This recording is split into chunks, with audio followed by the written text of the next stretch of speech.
Olá! Hoje a gente vai mergulhar numa meditação filosófica bem profunda a partir de um texto que nos dá uma estrutura, quase um mapa, para pensar sobre o que realmente dá peso e significado para a nossa vida.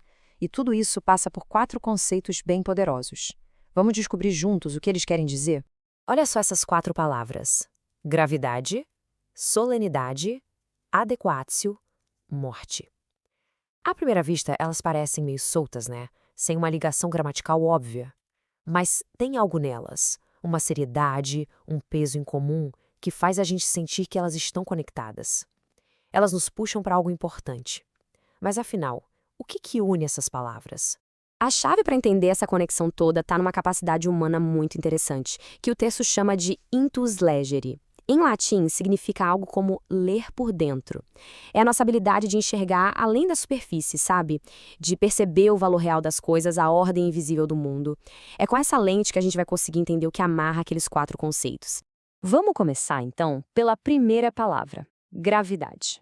E não estamos falando da força da física que prende a gente no chão. A gente está falando daquela qualidade que a gente percebe em certas pessoas. O seu porte, a sua seriedade natural. Essa citação aqui pega bem a essência da coisa. Nosso jeito de se portar no mundo deveria ser um reflexo da paz e da ordem que a gente tem por dentro. Ou seja, a verdadeira gravidade não é uma pose, não é uma fachada que a gente cria. Ela nasce de um interior que está bem resolvido, que está em ordem. Tá, mas como essa gravidade funciona? Pensa nela como uma ponte entre o nosso mundo de dentro e o mundo de fora. É quando a nossa vontade, que é invisível, e as nossas ações, que são visíveis, estão em perfeita sintonia. E, embora uma coisa alimente a outra, o texto deixa claro que o que está dentro sempre tem um peso maior. É por isso que a gente intui a gravidade em alguém. É algo que a gente sente, muito mais do que só vê.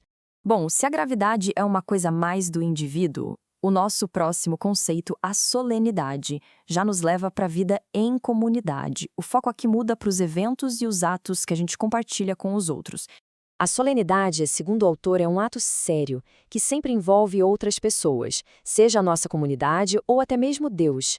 Mas atenção, ela tem um requisito. A solenidade precisa de um propósito nobre, um fim que seja bom e justo. Ela nunca pode ser usada só para inflar o ego ou por vaidade. E é aqui que o texto faz um diagnóstico bem afiado da nossa época. O problema hoje em dia não é nem usar a solenidade do jeito errado, mas sim a sua completa ausência.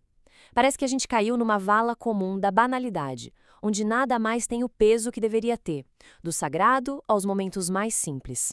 Mas de onde vem essa banalização toda? O texto aponta para a perda de uma visão hierárquica da realidade. A gente deixou de enxergar o mundo com diferentes qualidades, onde algumas coisas são, sim, mais sagradas que outras, e passamos a ter uma visão uniforme, como se tudo tivesse a mesma cor, o mesmo peso. E a consequência disso é inevitável. Se nada é especial, tudo se torna banal. Ok, se esses valores mais elevados existem, como é que a gente faz para enxergá-los? Bom, a resposta está no nosso terceiro conceito: adequatio. A ideia aqui é a seguinte: para conhecer alguma coisa, principalmente algo imaterial, como a justiça ou a beleza, a gente precisa se tornar adequado a essa coisa. Tem que existir uma sintonia, uma similaridade entre a gente e aquilo que a gente quer conhecer. É como sintonizar um rádio. A gente precisa achar a frequência certa para conseguir ouvir a música. E como é que a gente começa essa sintonização? Santo Agostinho nos dá uma pista valiosa: crê para que possas entender. De acordo com o texto, o primeiro passo é a fé, é acreditar que existe algo maior para ser visto. É essa abertura de peito que permite que o nosso coração e a nossa razão comecem a se adequar, para enfim conseguir perceber essas realidades mais elevadas. Fica bem claro, então, que essa adequatio não é algo que acontece do nada. É uma jornada, uma luta constante. Exige um esforço consciente para a gente purificar o coração, para cultivar virtudes. É como se a gente estivesse o tempo todo polindo a lente da nossa alma para conseguir enxergar a realidade com mais clareza. E agora a gente chega ao nosso último e talvez mais poderoso conceito: a morte. É ela que âncora todos os outros e que dá o peso final para a nossa existência. E aqui vem uma das ideias mais geniais do texto. É justamente o fato de sermos finitos que dá valor ao nosso tempo. Pensa bem, se a gente fosse mortal, qual seria a pressa? Se o tempo não importasse, cada escolha, cada ação perderia o seu peso, o seu significado. O ponto central é este: a morte é o horizonte que dá sentido a tudo. É a consciência de que o nosso tempo é limitado que injeta gravidade e solenidade em cada escolha que a gente faz. Ignorar a morte, segundo o texto, é como viver mirando num alvo falso, desperdiçando as nossas flechas. Não é à toa que a filosofia clássica sempre foi, na sua essência, uma meditação sobre a morte.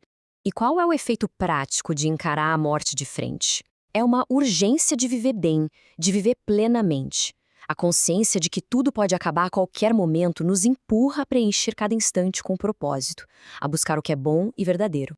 Então, vamos juntar as peças. A gente tem a gravidade, que é o reflexo da nossa ordem interior, a solenidade, que é o reconhecimento do sagrado em comunidade, a adequatio, que é a nossa sintonia interna para perceber o valor das coisas, e, por fim, a morte, o horizonte que dá sentido para tudo isso. Juntas, elas não são só palavras, são uma verdadeira estrutura para uma vida com significado. E essa estrutura acaba se tornando uma bússola, um norte e um parâmetro que nos ajudam a navegar pela vida, a tomar decisões e a avaliar o verdadeiro valor das nossas ações e do nosso tempo. E para terminar, o texto nos deixa com a reflexão que é inevitável.